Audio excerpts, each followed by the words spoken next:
All right, Charles, let's really take a quick look at this report. I know I had this conversation with you over the weekend, and then again, I believe you've read about it, and we also did touch briefly on it in our first conversation today. But my big question for you now is, with this development you're seeing, what is your reaction? Well, when I first saw this report, again, I was not alarmed, because if you look at the projections very well, you will see that, yes, AFEX being a very notable commodity exchange in the country. Of course, they also try to operate in other parts of Nigeria. You can see that, yes, it's an exchange, a commodity exchange that is trying to create price discovery for some of these commodities. And then now, coming with this report, and of course, for me, that report is authentic, that report is genuine, that report reflects the realities on ground. Because, I mean, look at the rice that we are talking about. And you know, if you look at that report, it was not only on rice. There were other commodities. Maize was there, soya, and even sesame seed was there, you know, and all that. And some of these commodities are not just only food crops. Some of them are also cash crops. And with this kind of prediction now that their prices is going to soar up in the next year, this is the time where every government, you know, will begin to look at what are the things we need to do now to see how we can increase production. Fine, we're relying on India. It's okay. And you know, the export of the Indian government, you can see a proactive government. Yes. Because they see that the exportation of rice. Yes, because you know that the demand at home has increased. Yes. So why not feed people first before thinking of export? That is it. Let us feed home before we can export. So you can see being very that's a proactive government. It's a proactive government. Now, AFEX has given us these issues now, these conditions. What do we need to do with it? Insecurity, they mentioned flooding. Yes. They mentioned it. Insecurity, inflation. Because the inputs these farmers will use to produce is also a major. We have a commodity exchange like AFEX giving us this kind of professional information concerning prices of food items that is likely to go up. What do we do now to reduce the impact when we get to that next year?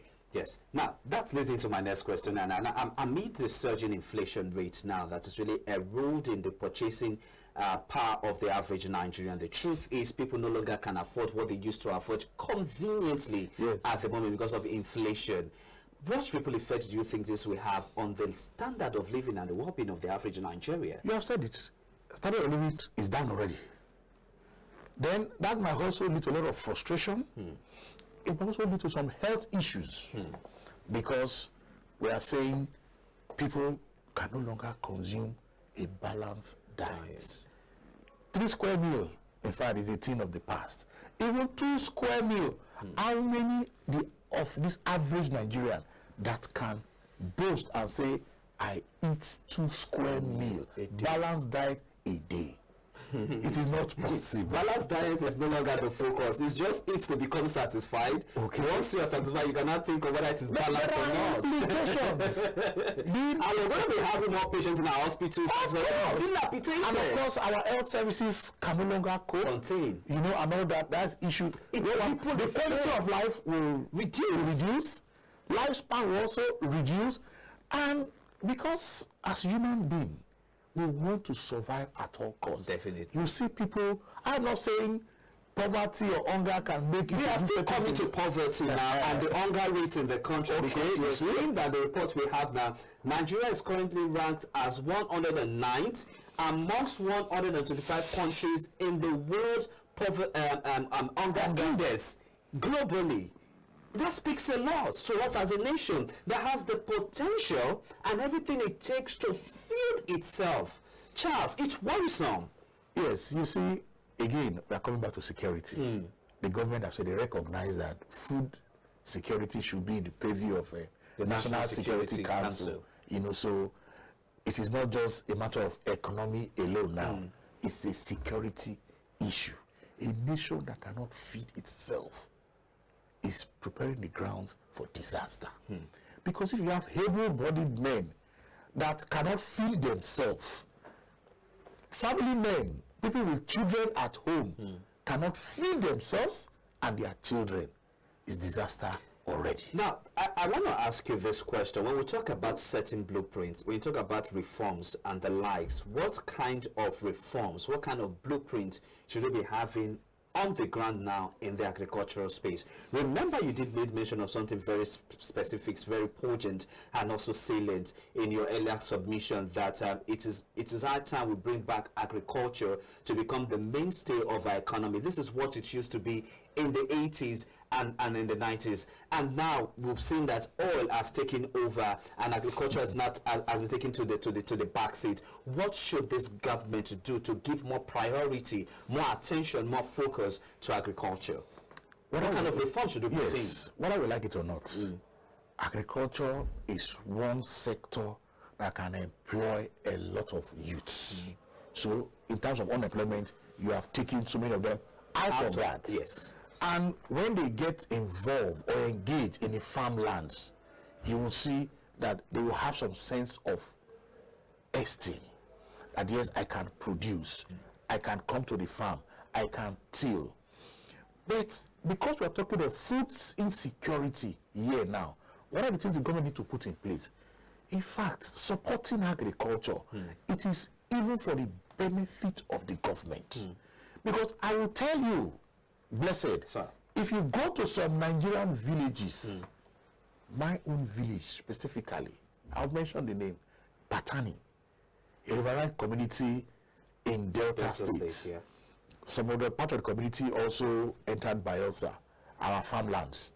You will see that, I'm not boasting, they are not using fertilizer.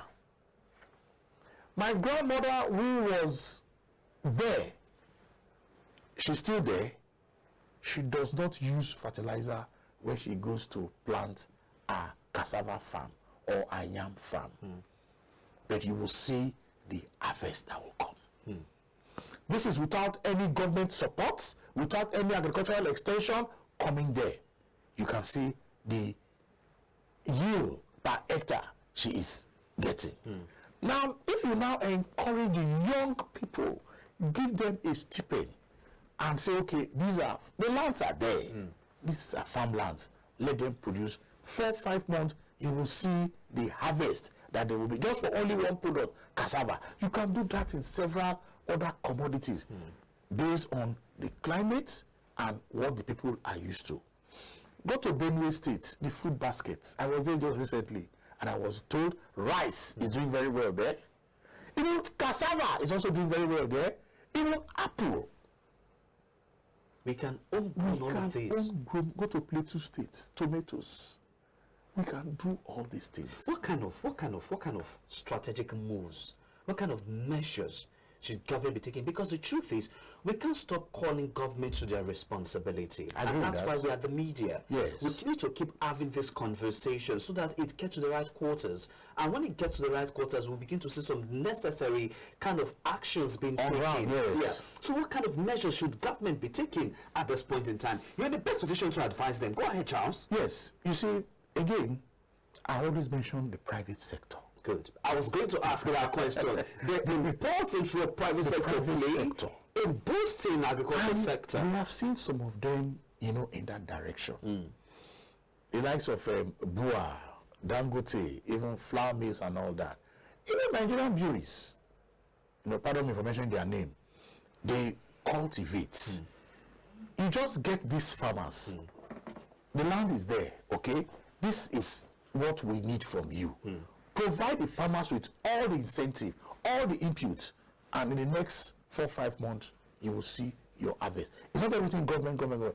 But what government needs to do now is to ensure that the farmers themselves are not shortchanged by these private sector driven businesses. Because we know that the average private sector person is a capitalist. Yes, is profit oriented. It's profit oriented. Yeah.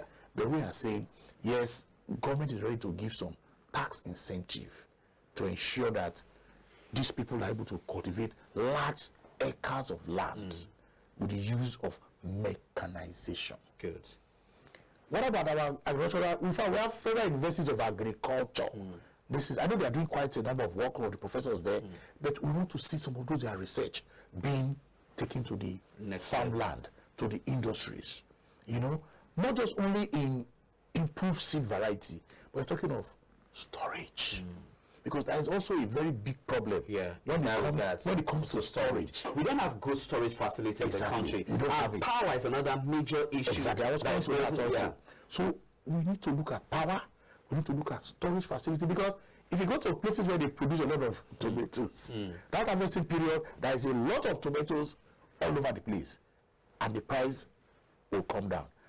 After harvesting period, these tomatoes will just get wasted. So we need a lot of research when it comes to storage facilities.